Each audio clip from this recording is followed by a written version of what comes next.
একটি ছোট ইঁদুর কাঠের টেবিলে বসে আনন্দ করে চিজ খাচ্ছে। সে চামচ দিয়ে এক কামড় খায় এবং খুশিতে হাসে।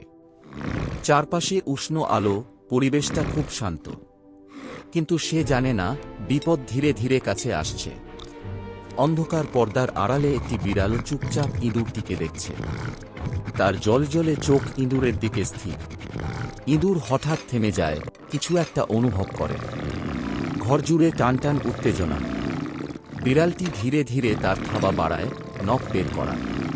ইঁদুর ঘুরে তাকায়, ভয়ে চোখ বড় হয়ে যায়। হঠাৎ ইঁদুরটি লাফিয়ে উঠে দ্রুত দৌড়াতে শুরু করে। বিড়াল তার পেছনে ধাওয়া করে। ঘরের ভেতর শুরু হয় দ্রুত আর ভয়ঙ্কর ধাওয়া। ধাওয়া শেষ হয় যখন বিড়ালটি ইঁদুরটিকে মুখে ধরে ফেলে, আর বিড়াল ধীরে ধীরে শিকার নিয়ে অন্ধকারে চলে যায়।